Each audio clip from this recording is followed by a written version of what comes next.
Welcome back. अभी हमने पिछले वीडियो में हमारा एलिमेंट्री कैनाल का डिफरेंट डिफरेंट पार्ट्स कंप्लीट कर लिया है। नाउ इन दिस वीडियो हम लोग जो एलिमेंट्री कैनाल के 4 लेयर्स होते हैं, जिससे एलिमेंट्री कैनाल पूरा 4 लेयर्स में बना होता है, और वो खत्म करेंगे। और उसके साथ ही साथ हम लोग डाइजेस्टिव ग्लैंड्स भी जो है हमारे कंप्लीट करेंगे। सो बेसिकली एक उसके पहले मैं एक बात ये बताना चाहता हूँ कि लास्ट लेक्चर में मैं ये बताना भूल गया था। जैसे कि मैंने आपको बताया था कि किसी भी चीज के बैक फ्लो को प्रिवेंट करने के लिए हमारे पास वाल्व होता है या स्फिंक्टर होता है। तो ये मैं बताना भूल गया था कि जो हमारा केशियम होता है, जो लार्ज इंटेस्टाइन का पहला पार्ट है, और इलियम जो कि स्मॉल इंटेस्टाइन का सबसे एंड वाला पार्ट है, इन दोनों के बीच में भी हमारे पास एक इलियोकेकल वाल्व होता है। ये मैं बताना भूल गया था पिछले इसमें। मैं खुद भी अपने वीडियोस को देखता हूँ और फिर जो मैं मिस कर जाता हूँ उस चीज को मैं हमेशा कंसिडर करता हूँ कि बाद में इसको भी डिस्कस कर लिया जाए। तो इलियोकेकल वाल्व जो है वो हमारे लार्ज इंटेस्टाइन जो बैक फ्लो है उसको रोकता है। इलियम से लेकर के इलियोकेकल वाल्व जो हमारा केशियम रहता है लार्ज इंटेस्टाइन का, वहां पर जब एक बार फूड पहुंच जाता है तो हमारा जो इलियोकेकल वाल्व है ये प्रिवेंट करता है कि वापस ही ये स्मॉल इंटेस्टाइन में ना चला जाए, मतलब इलियम में ना चला जाए, और उस चीज को प्रोटेक्ट करता है, प्रिवेंट करता है हमारा इलियोकेकल वाल्व। ये एक चीज मिस हो गई थी पिछले लास्ट लेक्चर में। सो अभी मैं जो आपको बताने वाला हूं, जो पढ़ाने वाला हूं, वो ये है कि हमारा जो एलिमेंट्री कैनाल है वो बेसिकली 4 लेयर्स का बना होता है। 4 लेयर्स का बना होता है, और ये 4 लेयर्स के अलग अलग कैरेक्टरिस्टिक्स हैं, अलग अलग प्रॉपर्टीज हैं, और ये अलग अलग तरीके की मॉडिफिकेशन दिखाते हैं। जैसे कहीं अलग मॉडिफिकेशन होगी स्मॉल इंटेस्टाइन के अंदर, स्टमक के अंदर एक किसी और पार्ट की कोई और मॉडिफिकेशन होगी। तो चलिए हम लोग उसको सबसे पहले एक बार देख लेते हैं। राइट, तो हमारा लेयर्स ऑफ एलिमेंट्री कैनाल और डाइजेस्टिव ग्लैंड हम लोग इस वीडियो में पूरी तरह से कंप्लीट कर लेंगे। बेसिकली जो मैंने आपको बताया कि 4 लेयर्स होते हैं, तो सबसे पहले जो हमारा आउटर मोस्ट लेयर होता है वो मैं बताने जा रहा हूं। ये मैं एक अच्छे डायग्राम को बना देता हूं कि आपको इस समझने में इजी हो। ये मान लीजिए कि ये हमारा एलिमेंट्री कैनाल का सबसे आउटर मोस्ट पार्ट है, सबसे आउटर मोस्ट लेयर है, और इसको हम कहते हैं सेरोसा। सेरोसा। और इस सेरोसा क्या है, किस चीज का बना होता है? तो ये थिन मेसोथीलियम का बना होता है। थिन मेसोथीलियम आप याद रख लेना कि वेस्केरल ऑर्गन्स जो होते हैं उनका जो एपिथीलियम होता है उसको हम कहते हैं मेसोथीलियम। तो हमारा जो सेरोसा है, जो outer most layer of the alimentary canal है, that is made up of thin mesothelium, जिसको कहते हैं epithelium of the visceral organs. ठीक है, ये हमारा आउटर मोस्ट लेयर होता है, याद रखना है हमें, आउटर मोस्ट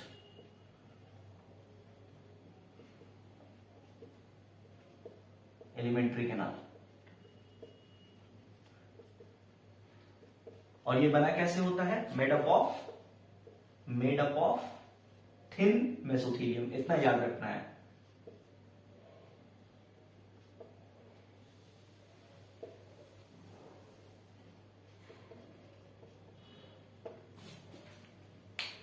थिन मेसोथीलियम का बना होता है। और इसके बाद जो हमारा लेयर आता है उसको हम लोग कहते हैं मस्कुलैरिस, जो कि 2 लेयर्स में आपस में ही 2 लेयर्स में अरेंज्ड होता है। ठीक है ना? तो अभी जो मैं लेयर बनाने जा रहा हूं उसको हम कहेंगे मस्कुलैरिस, और जिसके 2 लेयर्स होता है।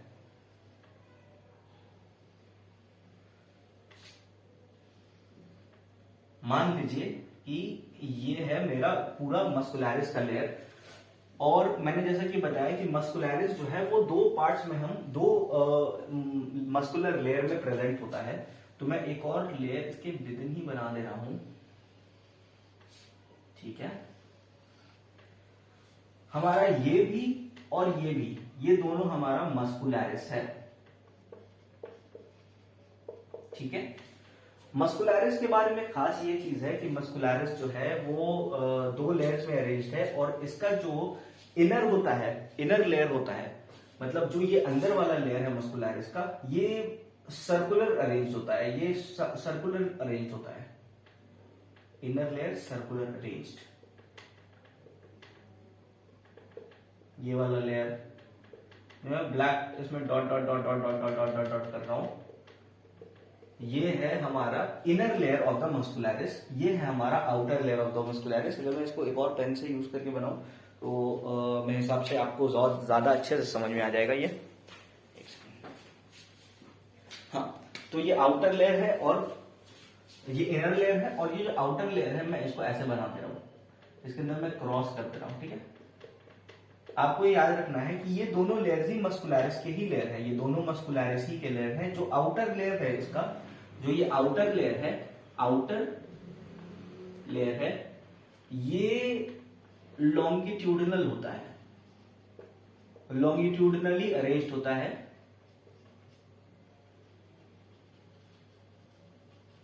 और जो इसका इनर लेयर है वो सर्कुलर अरेंज होता है। सर्कुलर अरेंजमेंट हमको देखने मिलेगी उसमें।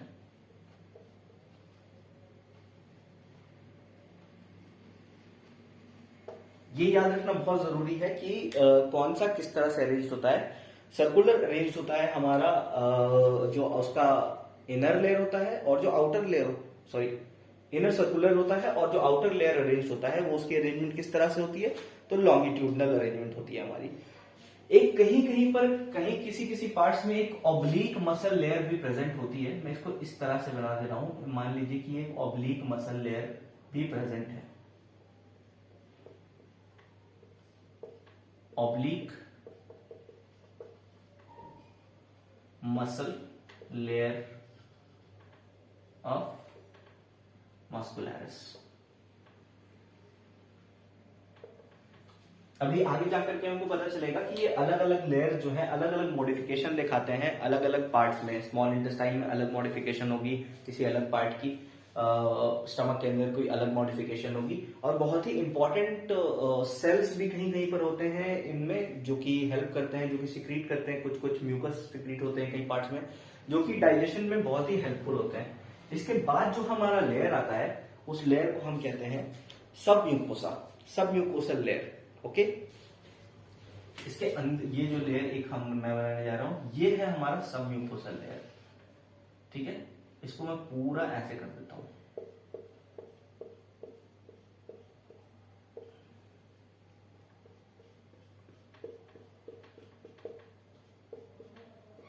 ये क्या है, ये है सब म्यूकोसा।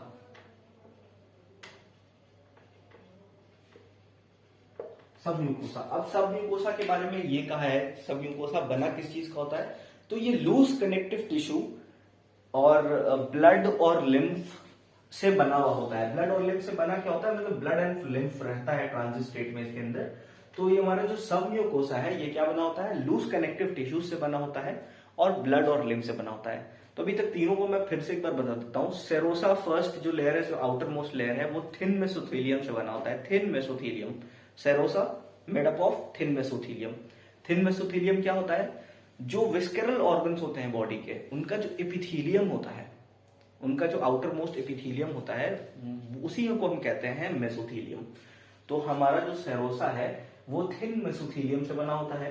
दूसरा हमारा लेयर है ये दोनों जो मैंने एक क्रॉस किया है और एक को मैंने डॉट डॉट किया है, ये दोनों लेयर्स हमारे मस्कुलरिस के हैं, क्योंकि मस्कुलरिस हमेशा दो लेयर्स में ही होता है, आउटर और इनर। इनर जो होता है वो सर्कुलर अरेंज होता है, सर्कुलर लेयर अरेंज सर्कुलर होता है, और जो आउटर लेयर होता है वो लॉन्गिट्यूडनली अरेंज होता है। एक और आप हल्का सा शॉर्टकट याद रख सकते हो उसके अंदर, IC मतलब इनर सर्कुलर आउटर लॉन्गिट्यूडनल, ये याद रख सकते हो, आउटर लॉन्गिट्यूडनल। और ये किस चीज की बात हो रही है, ये मस्कुलरिस की बात हो रही है। इसके बाद हमारे पास आता है, इसके बाद जो है वो है सब म्यूकोसा। अब ये सब म्यूकोसा किस चीज से बना होता है, लूज कनेक्टिव टिश्यू और ब्लड एंड लिम्फ। यहां पे लिख ही देता हूं मैं, लूज कनेक्टिव टिश्यू से बना होता है, ब्लड एंड लिम्फ। ये इन तीनों चारों चीजों का बना होता है जो सब म्यूकोसा होता है। और इसके अंदर हमारी जो फाइनल लेयर है, जो फाइनल मोस्ट लेयर होती है, वो थोड़ी इररेगुलर होती है, इसलिए उसको इस टाइप से बना रहा हूं। ये हमारी ये वाली जो लेयर हुई हमारी, ये वाली लेयर, ये वाली पूरी लेयर, ये सबसे इनर मोस्ट लेयर होती है और इसको हम कहते हैं म्यूकोसा। जो इनर मोस्ट लेयर होती है उसको हम कहते हैं हमारा म्यूकोसा। और ये इरेगुलरली फोल्ड रहती है ना, इरेगुलरली फोल्ड रहती है, इनर मोस्ट लेयर है। और ये जो इरेगुलर फोल्ड्स हैं, ये फोल्ड्स स्टमक के अंदर जो ये इरेगुलर फोल्ड्स होते हैं उनको हम कहते हैं रुगे। ये जो इरेगुलर फोल्ड्स हमें दिख रहे हैं म्यूकोसा के, ये म्यूकोसा इरेगुलर फोल्ड्स स्टमक के अंदर जो बनाती है उसको हम कहते हैं रुगे, RUGEA, और जे नहीं RUGAE। और दूसरा जो हमारा इंटेस्टाइन्स के अंदर ये जो इरेगुलर फोल्ड्स होते हैं उनको हम कहते हैं विली, राइट। तो हमने ये 4 लेयर जो होती है एलिमेंट्री कैनाल की, इससे भी बड़े क्वेश्चन आते हैं और इतना ही है बस, इसके अलावा कुछ भी नहीं है कि हमारे कौन कौन से लेयर्स किस किस चीज के बने होते हैं। तो आउटर मोस्ट लेयर है सेरोसा, ये थिन मेसोथीलियम का बना होता है। दूसरा जो हमारा उसके इनर लेयर है उसको हम कहते हैं हमारा मस्कुलरिस, जो कि खुद 2 लेयर्स में अरेंज होता है। जो आउटर लेयर होता है उसका वो लॉन्गिट्यूडनली अरेंज होता है और जो इनर लेयर होता है वो सर्कुलरली अरेंज होता है, सर्कुलर अरेंज होता है। और ये मैंने उसका फॉर्मूला ही बताया था मस्कुलरिस का। इसके बाद हमारा आता है सब म्यूकोसा, जो कि बना होता है लूज कनेक्टिव टिश्यू, ब्लड और लिम्फ से। लूज कनेक्टिव टिश्यू, ब्लड और लिम्फ से। बहुत ही 4 लाइन 2 लाइन में आप पूरी लिख सकते हो कैसे कैसे है, और आपको पूरा आप समझो कि फिनिश ही हो जाएगा आपका। एनसीईआरटी के अंदर डायग्राम दिया हुआ है इसके अंदर बहुत ही अच्छा सा। इधर से अगर आपको थोड़ा डायग्राम में प्रॉब्लम लगे, पर उसमें बहुत ही सिंपल डायग्राम दिया हुआ है, कुछ ज्यादा खास नहीं दिया हुआ है, तो आप इसको कह सकते हो एनसीईआरटी से भी एक बार देख सकते हो कि इसका क्या डायग्राम है। बाकी इसके अंदर जो क्वेश्चंस आते हैं वो यही रहता है कि सेरोसा किस चीज से बना हुआ है, आउटर मोस्ट लेयर जो है वो सेरोसा कौन सा लेयर है तो आउटर मोस्ट है, उसके बाद क्या आता है, वो किस चीज से बना हुआ है, ये सारा कुछ यहाँ पर हमने बता दिया है। इसके बाद एक और चीज है कि मस्कुलरिस जो है, कभी कभी इन बिटवीन इनके एक मस्कुलरिस के एक ऑब्लिक मसल लेयर भी प्रेजेंट होती है in some parts of the alimentary canal. Oblique muscle layer कई कई पूछ लेता है कि an oblique muscular layer is present which among the 4, ऐसा पूछ सकता है कि अभी आपके जो अलग अलग पार्ट्स हैं, लेयर्स हैं एलिमेंट्री कैनाल के, इनमें से एक ऑब्लिक मसल लेयर किसके बीच में प्रेजेंट होता है, तो आपने सीधा आंसर देना है मस्कुलरिस। उसके बाद जो हमारा लेयर आता है वो है हमारा सबम्यूकोसा, जो कि बना होता है लूज्ड कनेक्टिव टिश्यू से, ब्लड से और लिम्फ से। अभी हम बस ये देख रहे हैं कि ये बने हुए किससे हैं, इसका क्या क्या मॉडिफिकेशन है हम थोड़ा आगे देखेंगे। और हमारा जो इनर मोस्ट लेयर होता है, ये वाला जो इनर मोस्ट लेयर होता है, ये लेयर बना होता है, ये जो हमारा लेयर है ये इरेगुलरली फोल्डेड रहता है, बहुत ही इरेगुलरली फोल्डेड रहता है। इन फोल्डिंग्स को स्टमक के अंदर हम कहते हैं रुगे और इंटेस्टाइन्स के अंदर हम कहते हैं विली। विली बनाते हैं इंटेस्टाइन्स के अंदर और स्टमक के अंदर बनाते हैं रुगे। ओके, सो अभी हम थोड़ा सा और बता सकते हैं, आपको देख सकते हैं कि विली क्या होती है, ये भी हमें देखना है एक बार।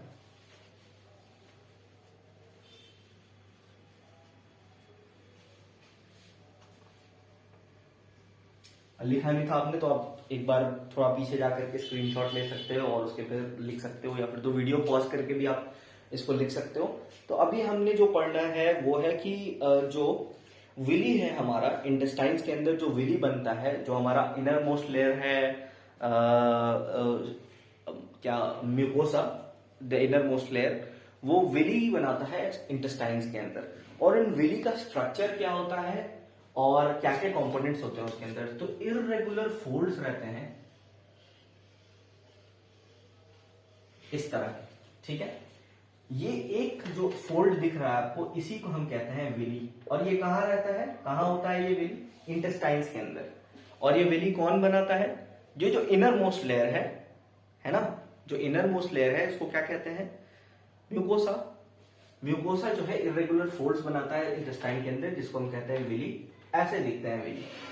अब एक विली जो है ये भी बहुत सारे small finger like projection, small projection जैसे हैं, और ऊपर से ये छोटे छोटे और सारे प्रोजेक्शंस को राइज देते हैं, यहां से इन्हीं में से निकलते होते हैं स्मॉल प्रोजेक्शंस। इस तरह के small small small small projection बहुत सारे निकलते रहते हैं, जिनको हम कहते हैं माइक्रोविली।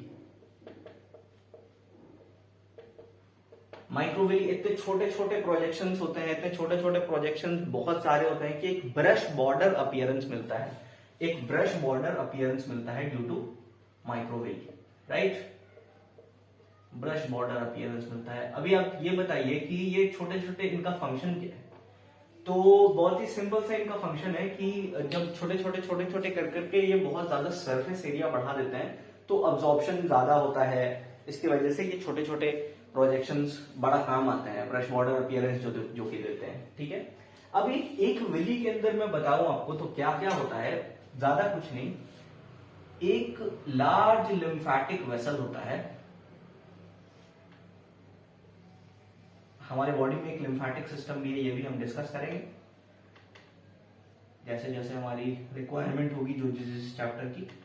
ये एक लार्ज लिम्फेटिक वेसल होता है इसके अंदर, जिसको हम कहते हैं लैक्टियल। विली के अंदर क्या होता है, एक लार्ज लिम्फेटिक वेसल होता है जिसको हम कहते हैं लैक्टियल, ठीक है। और नेटवर्क ऑफ कैपिलरीज, मतलब आर्टरीज, आर्टियोल्स और वीनलेट्स जो होते हैं, जो कि एक इसको सराउंड करते हैं पूरी तरीके से। इसको मैं रेड पेन से थोड़ा कर दूंगा तो आपको समझ में आएगा। ये तो लैक्टियल हो गया, और उसके बाद हमारे पास एक लार्ज नेटवर्क ऑफ कैपिलरीज भी होता है। इसी तरह से आप इसको समझ सकते हो,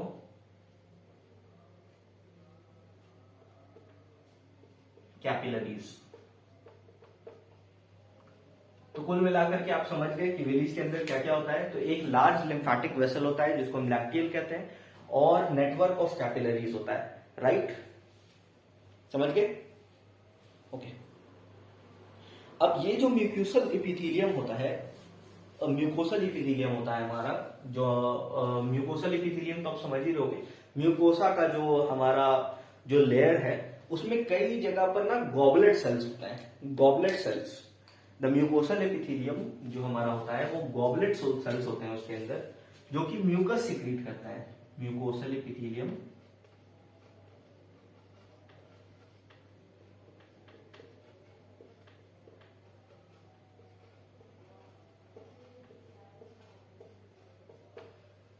goblet cells which secrete mucus, और म्यूकस क्या करता है, ये हेल्प करता है ल्यूब्रिकेशन में। तो ये याद हमें रखना है कि म्यूकोसल एपिथेलियम जो होता है, वो जो हमारे म्यूकोसल एपिथेलियम, म्यूकोसा क्या है, जो inner most layer of the alimentary canal है। और म्यूकोसल एपिथेलियम का मतलब क्या हुआ, जो टॉप मोस्ट लेयर है हमारी म्यूकोसा की, वो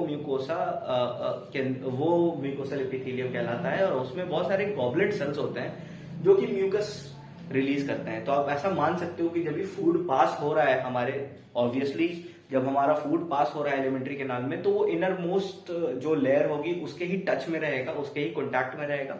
और उसी जगह पे कई कई जगह पर गॉबलेट सेल्स होते हैं जो म्यूकस सिक्रीट करते होते हैं, क्योंकि हमें क्या चाहिए कि पैसेज ऑफ फूड कहीं पर भी फ्रिक्शन ज्यादा क्रिएट नहीं हो और स्मूथली हमारा पूरा फूड जितना है वो पास कर जाए अपने एलिमेंट्री कैनाल से, ओके। तो म्यूकोसल एपिथेलियम जो होता है उनमें गॉबलेट सेल्स होता है जो कि सिक्रीट करता है म्यूकस। ऑल्सो एक और चीज मैं बताना चाहता हूं कि जो स्टमक होता है, स्टमक के अंदर, स्टमक तो एक जे शेप्ड बैग है, उसका जो इनर मोस्ट लेयर है वो भी तो अपना म्यूकोसल एपिथेलियम ही है, म्यूकोसा ही है।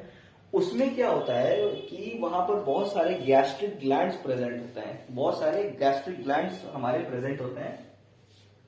जो हमारा स्टमक है, इतना तो समझ में आ गया, लिम्फ है, लिम्फ लैक्टियल है, एक लिम्फेटिक वेसल जिसको लैक्टियल कहते हैं, लार्ज लिम्फेटिक वेसल जिसको लैक्टियल कहते हैं, विली के अंदर रहता है, कैपिलरीज रहता है।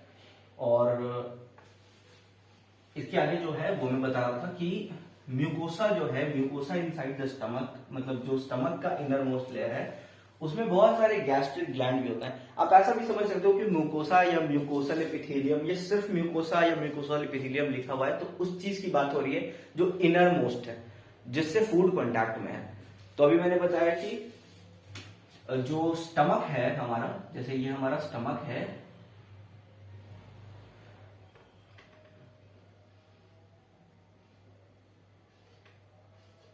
ये इसका जो म्यूकोसल इनर एपिथेलियम है, इसके अंदर बहुत सारे गैस्ट्रिक ग्लैंड्स होते हैं, गैस्ट्रिक ग्लैंड्स होते हैं, that also helps in digestion, जो हमारे गैस्ट्रिक ग्लैंड्स होते हैं, ठीक है।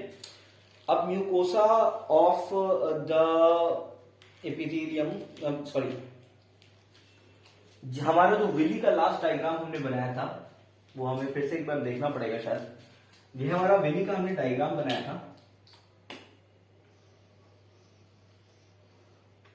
इसके ऊपर जो हमारा म्यूकोसल एपिथेलियम रहता है, ऐसा म्यूकोसल एपिथेलियम मतलब जो इनर मोस्ट लेयर है, जो म्यूकोसल एपिथेलियम मैंने बताया ना आपको कि जो एकदम एकदम वो वाला लेयर है जो फूड के कांटेक्ट में आ रहा है, तो वो लेयर जो है, मैं इसको ऐसे डिनोट कर रहा हूं यहाँ पे, ये वो लेयर है म्यूकोसा का, और ये वेली है, और ये कहीं कहीं पर एक डीप पिट जैसा बनाता है, पिट मतलब एक गड्ढा जैसा बनाता है, जिसको हम क्रिप्स कहते हैं, क्रिप्स, ठीक है।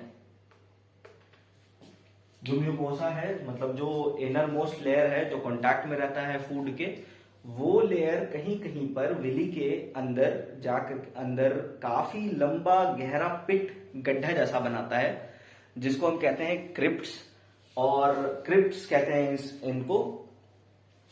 और इंटेस्टाइन्स में हम इस क्रिप्ट्स को जो विली के अंदर बना रहा है, इन क्रिप्ट्स को कहते हैं crypts of Lieberkuhn, crypts of Lieberkuhn, KUHN। तो आपको याद रखना है कि ये क्रिप्ट्स ऑफ लाइबरकन क्या है। तो क्रिप्ट्स ऑफ लाइबरकन कुछ नहीं है, बेसिकली यही है कि हमारा जो म्यूकोसा है वो विली के अंदर मतलब विली के जो टॉप मोस्ट लेयर में से जाकर के काफी लंबे लंबे गहरे पिट्स बनाता है, उसी को हम कहते हैं क्रिप्ट्स ऑफ लाइबरकन। आप देख लीजिए एक चीज, इसको ये मान लीजिए लैक्टियल है आपका, और ये आपका म्यूकोसल एपिथेलियम है। विली के ऊपर से कवर्ड करते हुए ये लंबे लंबे पिट्स बनाता है, इसी को कहते हैं हम क्रिप्ट्स ऑफ लाइबरकन। इतना तो क्लियर है।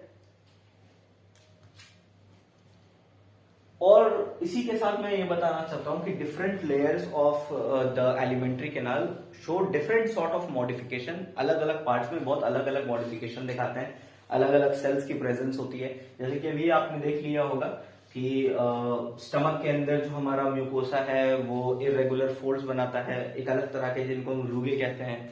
और जो दूसरा इंटेस्टाइन्स के अंदर बनाता है, ये विली बनाता है। विली के अंदर से स्मॉल स्मॉल प्रोजेक्शन अराइज होते हैं, जिसको माइक्रोविली कहते हैं, जो एक ब्रश बॉर्डर अपीयरेंस भी देते हैं और सरफेस एरिया साथ ही साथ इसका बढ़ाते हैं for greater absorption.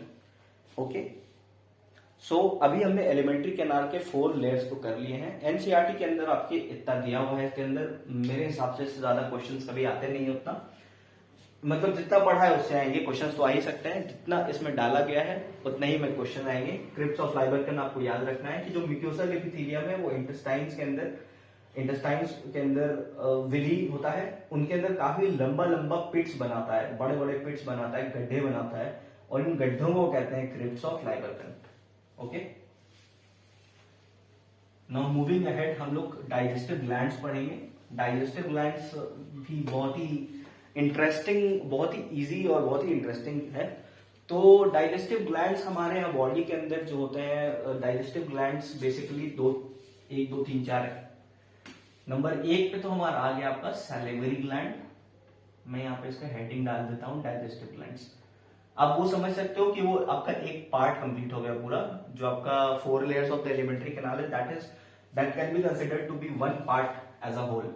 Now the next part that we are going to study is the digestive glands. Okay, तो बॉडी में डाइजेस्टिव ग्लैंड्स कौन कौन से हैं ये हम थोड़ा देखने वाले हैं। और फर्स्ट जो हम पढ़ते हैं इसमें वो है सैलिवरी ग्लैंड्स। दूसरा जो हम पढ़ते हैं यहां पर वो है हमारा लिवर, ठीक है। तीसरा जो हम पढ़ते हैं वो है हमारा the gall bladder, sorry pancreas है। गॉल ब्लैडर तो बस लिवर का एक गॉल ब्लैडर का काम है कि वो हमारा जो बाइल जूस सिक्रीट होता है उसको कॉन्सेंट्रेट करता है और थोड़ा सा, ठीक है। तो हमारा लिवर है और तीसरा जो है हमारा वो है हमारा पैनक्रियास। इनको यही बेसिकली 3 डाइजेस्टिव ग्लैंड्स है जो हमने अभी पढ़ने हैं, जिनमें से एक है सैलिवरी ग्लैंड्स, एक है लिवर एंड द पैनक्रियास, ठीक है। सैलिवरी ग्लैंड्स के अंदर हमें सबसे पहले जो है वो हमें पढ़ने हैं पैरोटिड ग्लैंड्स। अभी मैं सैलिवरी ग्लैंड्स को अलग से डील कर रहा हूं, इसलिए मैं अभी लिख लेता हूं बस इसको। तो 3 सेट ऑफ, या फिर तो कह सकते हैं कि हाँ 3 set of glands, 3 set of secretions होती हैं यहाँ पर। 3 सेट ऑफ ग्लैंड्स प्रेजेंट होते हैं जिसमें से अलग अलग जो सैलिवरी ग्लैंड्स जिसमें से निकलते हैं, 3 सेट हैं उसमें। तो नंबर 1 जो हमारा है सैलिवरी ग्लैंड्स के अंदर वो है हमारा पैरोटिड,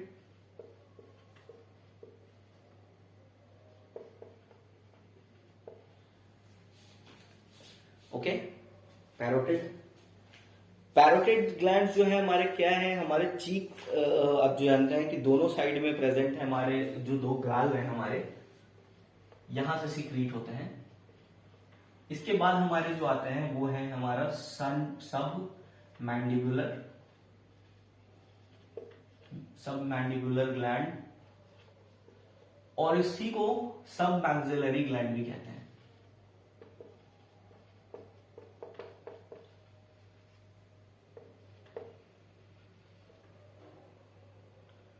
ठीक है। ये जो सब मैंडिबुलर के सब मैक्सिलरी ग्लैंड है, ये glands in the lower jaw है। लोअर जॉ जो हमारे नीचे वाला जॉ है उससे, उसके साइड से जो रिलीज होते हैं यही है सब मैंडिबुलर और सब मैक्सिलरी ग्लैंड। और इसके बाद हमारा सबसे एक जो इसका आखिरी है वो है सबलिंगुअल ग्लैंड, जो कि बिलो द टंग होता है, ओके।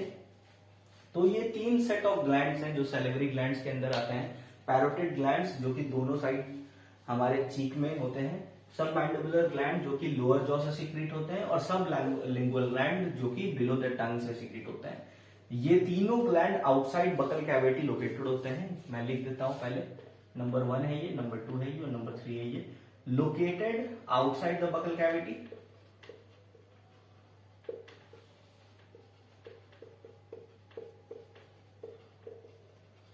एंड ये जो सीक्रेट करते हैं, जिनका जो सीक्रेशंस है ये inside the buccal cavity secret करते हैं, एंड सीक्रेट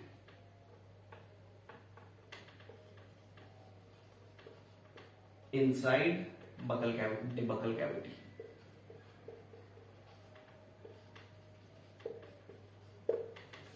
तो सैलिवरी ग्लैंड्स में तो हम बस इतना ही पढ़ना है कि कौन कौन से 3 सेट हैं, जो कि सेट ऑफ ग्लैंड्स हैं जो कि सिक्रीट होते हैं। और इसके बाद हमें पढ़ना है हमारे लिवर के बारे में। लिवर के बारे में हमें पढ़ना है, ये तीनों आपका क्लियर हो गया। और उसके बाद हमें पढ़ना है पैनक्रियास के बारे में। डाइजेस्टिव ग्लैंड्स में बस यही तीनों है, जैसे कि मैं पहले ही बता चुका हूं। तो ये तीनों हो गया अगर आपका, तो सैलिवरी ग्लैंड्स आपका लगभग हो ही गया है। अब इनकी क्या एक्शंस होती हैं, इनका क्या पीएच होता है, कैसे ये स्टार्च को हाइड्रोलाइज करते हैं, ये हम लोग जब डाइजेशन को एज अ प्रोसेस पढ़ेंगे कि कैसा कैसा होता है, बायोकेमिकल रिएक्शंस कैसे होते हैं, तो हम लोग इसको डील करेंगे। अभी हम सिर्फ डाइजेस्टिव ग्लैंड्स पढ़ रहे हैं कि कौन कौन से ग्लैंड्स हैं, कौन कौन से काम आते हैं, तो वो उसको मेंशन कर रहे हैं। तो मैंने आपको पहले ही बताया हुआ कि मैं सिर्फ एनसीईआरटी को ही फोकस करके चलता हूँ, क्योंकि मेरे को मालूम है कि नीट अगर निकालनी है तो एनसीईआरटी की लाइन बाय लाइन करनी है अपने को, ठीक है ना। तो अपनी सैलिवरी ग्लैंड्स हो गई है, अभी अपन पढ़ेंगे लिवर।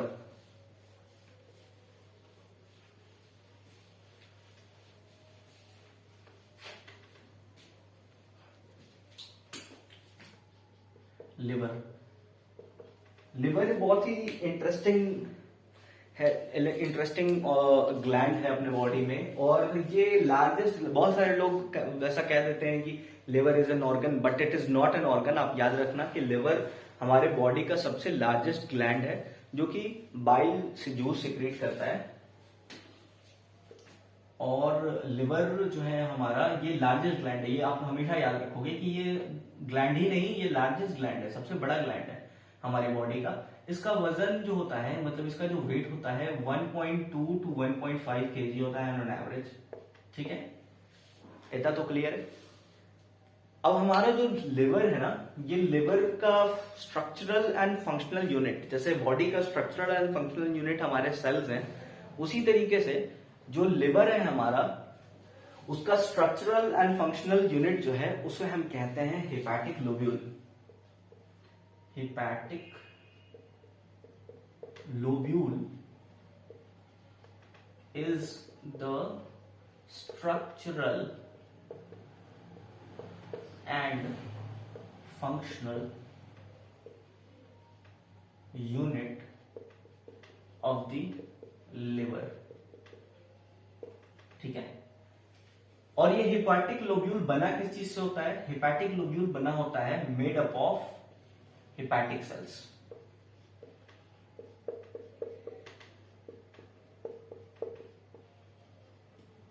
अलग अलग सेल डिफरेंशिएट होते हैं और अलग अलग फंक्शन प्रोवाइड करते हैं, उसी हिसाब से काम करते हैं। जैसे कि RBC is devoid of nucleus, क्योंकि उससे ज्यादा से ज्यादा ऑक्सीजन प्रोवाइड करना होता है। तो अलग अलग सेल अलग मॉडिफिकेशन दिखाते हैं। जो लिवर के हमारे सेल्स होते हैं इनको हम हेपेटिक सेल्स कहते हैं, और ये जो है हमारे जो हेपेटिक लोब्यूल होता है, वो लोब्यूल बना होता है हमारा हेपेटिक सेल्स से।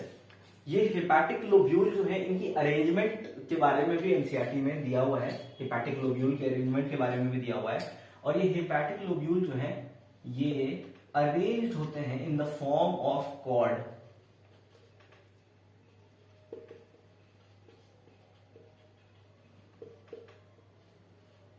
इन फॉर्म ऑफ कॉर्ड्स, कॉर्ड्स के फॉर्म में ये अरेंज रहते हैं। ये जो हमारे हेपेटिक लोब्यूल है, they are arranged in the form of cord. अब हमारा जो हेपेटिक लोब्यूल होता है, ये हेपेटिक लोब्यूल सराउंड मतलब कवर्ड होता है एक थिन कनेक्टिव टिश्यू में। ठीक है ना, जो हमारा हेपेटिक लोब्यूल रहता है, ये कवर्ड होता है किस चीज में? एक थिन कनेक्टिव टिश्यू शीट होता है जिसके अंदर ये कनेक्ट करता है। मान लीजिए कि ये में हमारा लिवर है, अगर ये हमारा लिवर है और ये हमारा मान लीजिए कि ये हेपेटिक लोब्यूल्स है, लोब्यूल्स हैं जो कि कॉर्ड्स के फॉर्म में अरेंज्ड हैं। हेपेटिक लोब्यूल्स है मान लीजिए ये, और इसके अंदर जो है हमारे छोटे छोटे सेल्स हैं, हेपेटिक सेल्स हैं ये सब। ठीक है,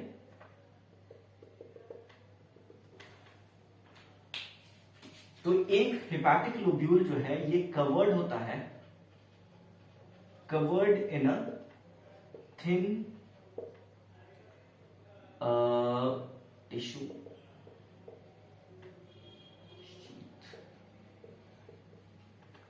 thin connective tissue sheet, connective tissue sheet होता है। एक थिन कनेक्टिव टिश्यू शीट के अंदर कंसेप्ट ये होता है, कवर्ड होता है थिन कनेक्टिव टिश्यू शीट, जिसे हम कहते हैं ग्लिसन्स कैप्सूल। इसी थिन कनेक्टिव टिश्यू शीट को, जो हम यहां पर इसको मेंशन कर रहे हैं, इसी को हम कहते हैं ग्लिसन्स कैप्सूल। याद रखना है, एक बार अच्छे तरीके से पढ़ना है और इसको याद रखना है हमें कि ग्लिसन्स कैप्सूल आखिर है क्या। तो अगर कहीं पर भी दिखा रहता है कि हाँ what is the covering of the hepatic lobule known as, then it is Glisson's capsule. उसके बारे में पूछे कि ग्लिसन्स कैप्सूल होता किस टाइप का है, किस तरह का बना होता है, तो हमें याद रखना है कि थिन कनेक्टिव टिश्यू शीट होता है।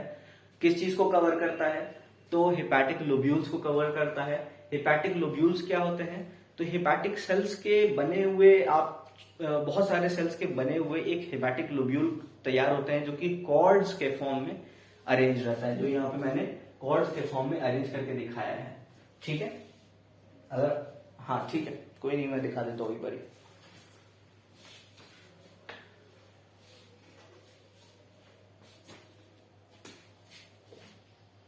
मानो ये हमारा लिवर इस तरह का कुछ होता है। ठीक है, इसके अंदर बहुत सारे कॉर्ड के फॉर्म में अरेंज्ड हैं हेपेटिक लोब्यूल्स। ये क्या है? Hepatic lobules. ये जो है ये हेपेटिक लोब्यूल्स हैं, ये कवर्ड होते हैं एक थिन कनेक्टिव टिश्यू शीट के अंदर। थिन कनेक्टिव टिश्यू शीट जो यहां बना रहा हूं मैं, thin connective tissue sheet that is called Glisson's capsule. ठीक है। अब ये जो हेपेटिक लोब्यूल है ये कुछ नहीं है, बस एक ग्रुप ऑफ हेपेटिक सेल्स है। तो ये हेपेटिक लोब्यूल के अंदर क्या होगा, ये सारे हेपेटिक सेल्स हैं,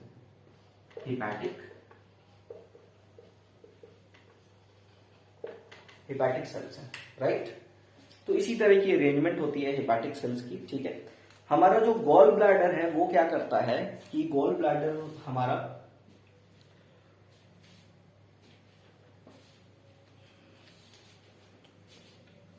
एक बार में इसका अरेंजमेंट भी बता देता हूं।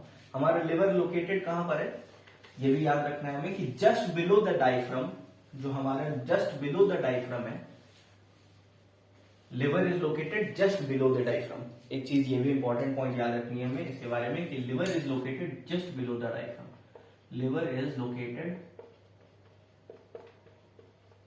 Just below the diaphragm. आपको ये याद रखना है कि डायफ्राम के जस्ट नीचे, जस्ट बिलो जो होता है, ये हमारा लिवर होता है। अब लिवर के अंदर से बहुत मतलब कि लिवर के थ्रू अंदर से निकल कर करके एक हेपेटिक डक्ट, समझो कि एक पाइप्स टाइप के निकलते हैं, ट्यूब जैसे निकलते हैं, जिनको हम हेपेटिक डक्ट कहते हैं। और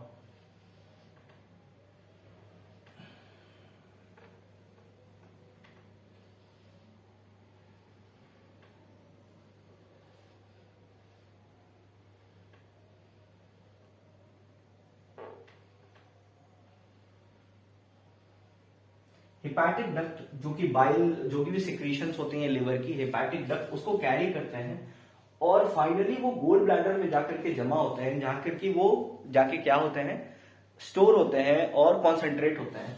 तो सिक्रीशन ऑफ द लिवर, जो भी बाइल जूसेस सिक्रीट होते हैं, bile gets concentrated inside the gall bladder. ये हमने बनाया है गॉल ब्लैडर। ये हम मान लो ये हमारा लिवर से निकल रहा था, ये दोनों हेपेटिक डक्ट। ठीक है। ये है हमारा गॉल ब्लैडर। हमने क्या किया कि मतलब होता क्या है कि हेपेटिक डक्ट जा करके गॉल ब्लैडर में मिल जाते हैं यहाँ पे, और गॉल ब्लैडर में जो भी सिक्रीशंस है इनकी लिवर की वो कॉन्सेंट्रेट होती है। तो आप याद रख सकते हो कि कॉन्सेंट्रेट होती है गॉल ब्लैडर के अंदर, concentration of secretion from liver.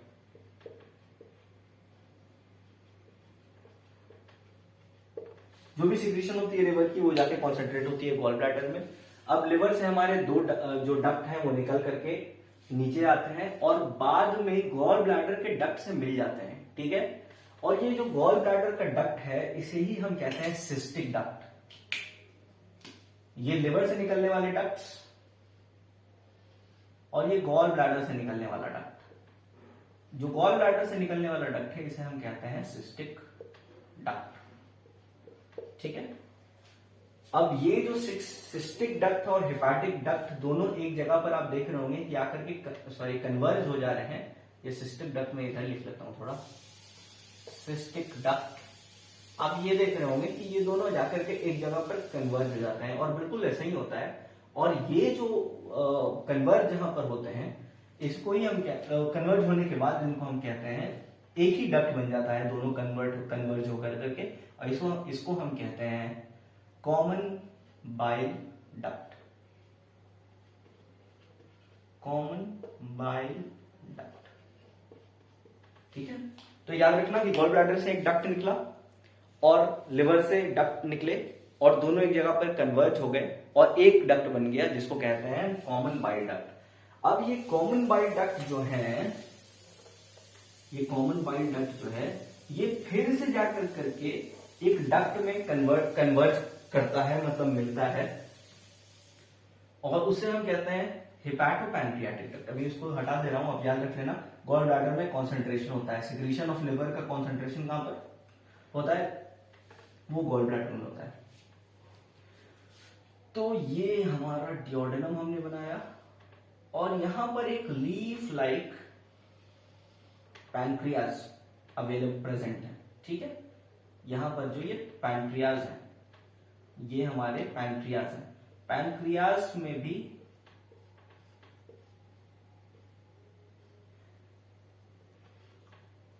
और ये जो है हमारा, ये है हमारा पैनक्रियाटिक डक्ट, ये हमारा पैनक्रियाटिक डक्ट है, ये हमारा कॉमन बाइल डक्ट है, और ये दोनों यहां पर फिर कन्वर्ट हो गए, मतलब एक हो गए।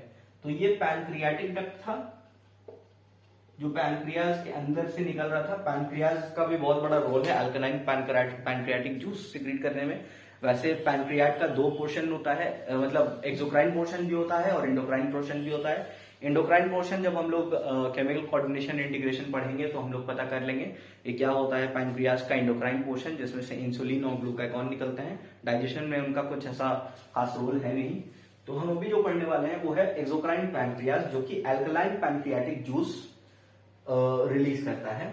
और ये जो डक्ट है वो पैनक्रियाटिक डक्ट है जो कि कन्वर्ज हो जा रहा है हमारे कॉमन बाइल डक्ट के साथ, और ओपन हो जा रहा है डायरेक्टली डिओडेनम के अंदर।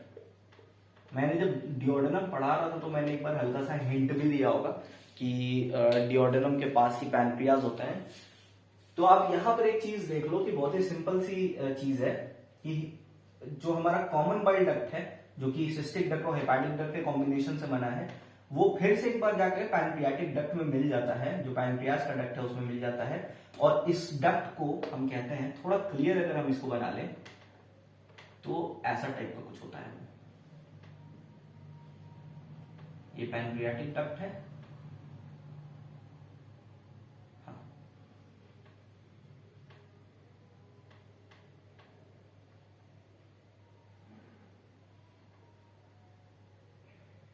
ठीक है। तो ये पैनक्रियाटिक डक्ट है हमारा, ये वाला, और ये है हमारा अपना कॉमन बाइल डक्ट। ये दोनों भी एक जगह पर कॉम्बाइन कर जा रहा है, कन्वर्ज कर जा रहा है और बना रहा है हेपाटो पैनक्रियाटिक डक्ट।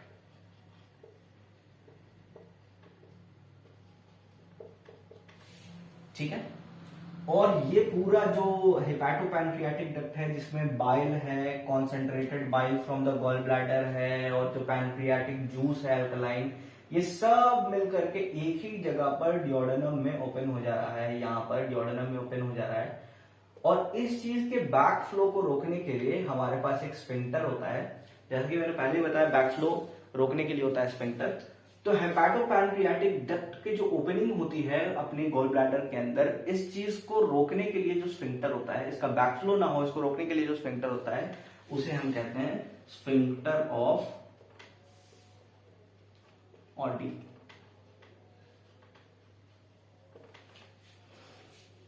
जहां पे ये आकर के alkaline pancreatic juice directly duodenum में आ जाता है। और ये बहुत इंपॉर्टेंट है डाइजेशन के पॉइंट ऑफ व्यू से। पैनक्रियाटिक जूस के अंदर बहुत सारे डिफरेंट एंजाइम्स होते हैं, न्यूक्लियेजेस, ट्रिप्सिनोजन, काइमोट्रिप्सिनोजन, बहुत सारे होते हैं, न्यूक्लियेजेस, लिपेजेस होते हैं, जो कि अलग अलग तरीके के हमारे जो कॉम्प्लेक्स मटेरियल जो हमारे होते हैं आफ्टर स्टमक, उनको फर्दर ब्रेक डाउन करता है। ठीक है। तो अभी के लिए हमारा जो पार्ट था, हमने कहा था वो कंप्लीट है कि हम 4 layers of the alimentary canal कर चुके हैं, जो हमारा याद है होगा हमको, और ये हमारे डाइजेस्टिव ग्लैंड्स हम कर चुके हैं। एक बार मैं क्विक रिवीजन जो हर बार कराता हूँ, एक्चुअली मैं एक बात और भी कहना चाहता हूँ, जिन लोग को एक क्विक रिवीजन की जरूरत है, आप किसी भी टाइम अगर आपको लग रहा है कि बहुत ज्यादा वेस्ट हो रहा है, आपको सारी चीजें आती है पहले से, आपको सिर्फ क्विक रिवीजन करना है, तो आप वीडियो को थोड़ा आगे बढ़ा करके एंड तक ला सकते हो। लास्ट में मैं रिवीजन कराता हूँ 10 मिनट, 15 मिनट, जो 5 मिनट 6 मिनट में मैं रिवीजन करा देता हूँ जितना भी पढ़ाई हुआ रहता है। तो आज हमने क्या क्या पढ़ा है, हमने पढ़ा है अभी हमने इस लेक्चर में जो पढ़ा है वो मैं रिवाइज कराता हूँ। हमने इस लेक्चर में पढ़ा है सबसे पहले कि 4 लेयर्स कौन कौन सी होती है एलिमेंट्री कैनाल की, और कौन कौन सी उसकी मॉडिफिकेशन होती है। तो हमने पहले ये पता लगाया कि outer most layer of the alimentary canal जो कि हम डायग्राम्स में देखते हैं कि आउटर मोस्ट लेयर की जो पूरी जा रही है, ये एलिमेंट्री कैनाल, ईसोफेगस है, ये स्टमक है, ये इंटेस्टाइन है, ये लार्ज इंटेस्टाइन है। इसकी जो आउटर मोस्ट लेयर है ये सेरोसा है, ठीक है ना। ये बनी हुई कैसे है, तो ये थिन मेसोथीलियम से बनी हुई होती है।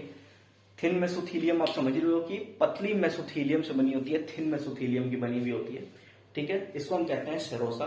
इसके बाद वाली हमारी जो लेयर होती है उसको हम कहते हैं मस्कुलैरिस, जो कि 2 लेयर्स में अरेंज होती है। आउटर लेयर जो होती है मस्कुलैरिस की वो लॉन्गिट्यूडिनल होती है, लॉन्गिट्यूडिनली अरेंज्ड होती है। इनर जो लेयर होती है मस्कुलैरिस की वो सर्कुलरली अरेंज्ड होती है। उसके बाद हमारी जो लेयर आती है वो होती है सबम्यूकोसा। सबम्यूकोसा बना होता है हमारा loose connective tissue, blood, lymph, ये सब जो ब्लड और लिम्फ ट्रांजिट फ्लूइड है बॉडी के, जो कि कहीं पे भी आप किसी भी ट्यूब्यूलर सेक्शन में देखोगे तो ब्लड और लिम्फ रहेंगे। तो हमारा जो सबम्यूकोसा है that is made up of loose connective tissue and blood and lymph. Exactly, loose connective tissue, blood और लिम्फ से ही हमारा बना होता है सबम्यूकोसा। इसके बाद हमारे जो आता है वो है हमारा जो मेन लेयर है, जो इनर मोस्ट लेयर है, वो होता है म्यूकोसा। म्यूकोसा अलग अलग तरह का फोल्ड्स क्रिएट करता है पूरे एलिमेंट्री कैनाल में। स्टमक में उन फोल्ड्स को रुगई कहते हैं, और जो इंटेस्टाइन्स में वो फोल्ड्स होते हैं उनको हम कहते हैं विली। अब विली जो होते हैं ये न्यूमरस स्मॉल स्मॉल प्रोजेक्शंस को राइज देते हैं, छोटा छोटा प्रोजेक्शंस उनसे निकलते होते हैं जिनको माइक्रोविली कहते हैं, जो कि एक ब्रश बॉर्डर अपीयरेंस भी देता है, और वो रिस्पॉन्सिबल है सरफेस एरिया बढ़ाने के लिए फॉर ग्रेटर अब्जॉर्प्शन। इतना तो हमने कर लिया है। इसके बाद हमने एक पॉइंट ये याद किया था कि डियोडेनम में जो हमारा डियोडेनम है उसमें सबम्यूकोसा में ग्लैंड्स प्रेजेंट होते हैं। कुछ ग्लैंड्स प्रेजेंट होते हैं डियोडेनम के सबम्यूकोसा में। सबम्यूकोसल लेयर ऑफ द डियोडेनम में कुछ कुछ ग्लैंड्स भी ये होते हैं। एक चीज हमने और भी ये देखी थी कि जो म्यूकोसल लेयर है, जो म्यूकोसल एपिथेलियम है, जो सबसे इनर मोस्ट लेयर है, वो कुछ गड्ढे बनाता है। विली को कोट करते हुए कुछ गड्ढे बनाता है, जिसको हम कहते हैं क्रिप्स ऑफ लाइबरकन। इतना तो हमने याद कर लिया। अब हमें थोड़ा विली का भी याद करना चाहिए कि विली कैसा रहता है। तो बहुत ही सिंपल सा हमने स्ट्रक्चर बना करके किया था, बहुत ही सिंपल है। ऐसा ऐसा फोल्ड्स रहता है विली का। इसमें एक लार्ज लिम्फेटिक वेसल, जो कि एक मेन लिम्फेटिक सिस्टम से कनेक्टेड रहती है। ये लार्ज लिम्फेटिक वेसल एक रहती है जिसको हम कहते हैं लैक्टियल, और नेटवर्क ऑफ कैपिलरीज रहती है। नेटवर्क ऑफ कैपिलरीज और लार्ज लिम्फेटिक वेसल रहती है। और इनमें जो आउटर मोस्ट कवरिंग मैंने बताया आपको म्यूकोसल लेयर, ये एक लंबे लंबे थोड़े गड्ढे बनाते हैं यहाँ पर, इनको कहते हैं हम क्रिप्ट्स।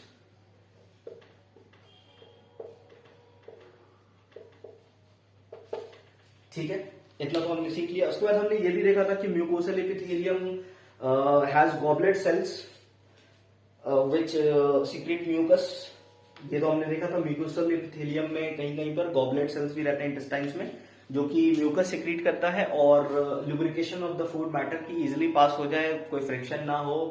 फ्रिक्शन होगा तो ऑब्वियसली इंजरी हो सकती है इंटरनली, इसीलिए गॉबलेट सेल्स बीच बीच में पूरा हर जगह पर म्यूकस सिक्रीट करते रहते हैं। ये तो थी 4 लेयर्स की बात हमारे एलिमेंट्री कैनाल की। इसके बाद हमने देखा कि हमारे डाइजेस्टिव ग्लैंड्स कौन कौन से हैं। तो सैलिवरी ग्लैंड्स हैं, लिवर है, पैनक्रियाज है। सैलिवरी ग्लैंड्स में भी हमने 3 सेट ऑफ ग्लैंड्स देखे थे कि कौन कौन से हैं। नंबर 1 हमने जो देखा था वो है हमारा सबसे पहला पैरोटिड ग्लैंड्स, जो हमारे 2 चीक हैं, यहाँ पर होता है वो ग्लैंड और वो ग्लैंड्स जो सिक्रीट करते हैं parotid secretion inside the buccal cavity करते हैं। ठीक है। दूसरा लोअर जॉ से सिक्रीट होते हैं, जिसको सबमैंडिबुलर या सबमैक्सिलरी ग्लैंड्स भी कहते हैं। इनकी सिक्रीशन भी इनटू द बकल कैविटी होती है। और जो लास्ट है हमारा वो है सबलिंगुअल ग्लैंड, जो कि बिलो द टंग से सिक्रीट होते हैं। ठीक है। आपने ये तीनों तो फील भी किए होंगे अपने पास, मेरे को लगता है कभी ना कभी तो फील भी किए होंगे ये तीनों ग्लैंड्स की कुछ ना कुछ एक्टिविटीज। ओके। इसके बाद हमारा लिवर आता है। लिवर बहुत ही इजी है, largest gland of the body होता है। 1.5 kg से लेकर के 1.2 kg तक इसका वजन होता है।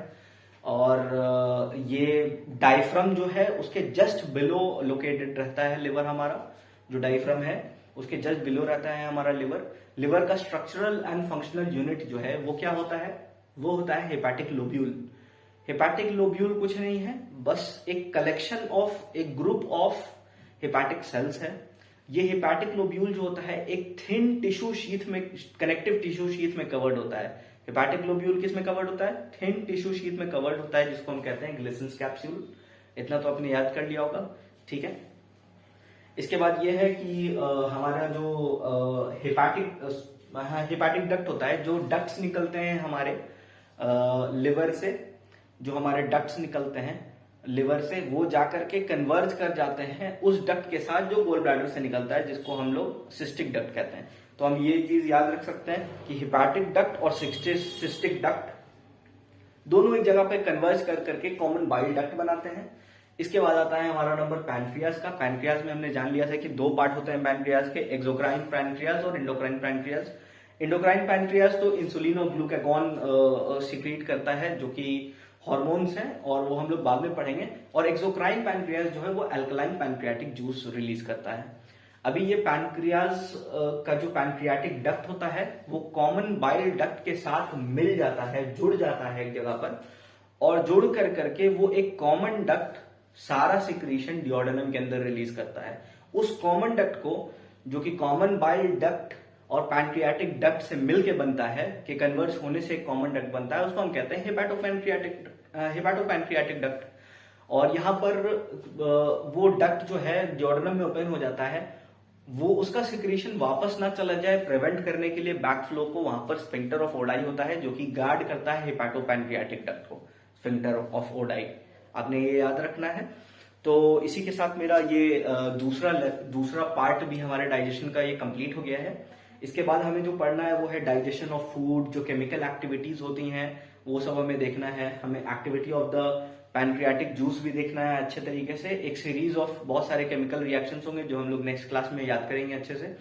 आई होप आपको ये वीडियो अच्छे से समझ में आई हो। अगर आपको नहीं समझ में आई हो, या अगर इस वीडियो की बेहतरी के लिए आप कुछ सजेस्ट करना चाहते हैं, कुछ गलती होती है मेरे से, मैंने पहले ही बताया था कि मैंने ये फर्स्ट टाइम पर रिकॉर्ड कर करके सेंड कर यूट्यूब पे डाल रहा हूं, तो हो सकता है कुछ प्रॉब्लम्स इसमें आती हूँ, तो आप मेरे को बता सकते हो। इंडिविजुअली भी आप मेरे को कॉल कर सकते हो। मैंने डिस्क्रिप्शन में अपना नंबर डाल दिया है, अपना ईमेल आईडी डाल दिया है। अगर आप चाहते हो कि 1-on-1 में आपको पढ़ाऊं तो आप वो भी पॉसिबल है, आप कर सकते हो। टेस्ट सीरीज के लिए मैंने आपको बता रखा है कि अगर जिनको टेस्ट सीरीज चाहिए, आप सीधा कमेंट में लिख दो। वो एक आईडी और पासवर्ड तो मैं डायरेक्टली शेयर नहीं कर सकता हूँ, आप मेरे को एक बार दे दोगे तो मैं आईडी और पासवर्ड आपको करके दे दूंगा आपका, और उससे आप अपनी डायरेक्टली रैंक प्रेडिक्ट कर सकते हो चैप्टर वाइज टेस्ट दे करके कि हाँ मेरी क्या रैंक आ रही है। अगर मैंने डाइजेशन कंप्लीट किया, मैं डाइजेशन ही की टेस्ट दूं और उसके बेसिस पे मेरी ऑल इंडिया रैंक क्या आ रही है, ये सारा कुछ में प्रेडिक्ट हो सकता है। So if you like this video, in the and मैं यही कहूंगा कि वी नीड सपोर्ट। आप सपोर्ट करो, सब्सक्राइब करो चैनल को हमारे, लाइक करो इस वीडियो को, शेयर करो उन दोस्तों के साथ चाहते हो आप जिनको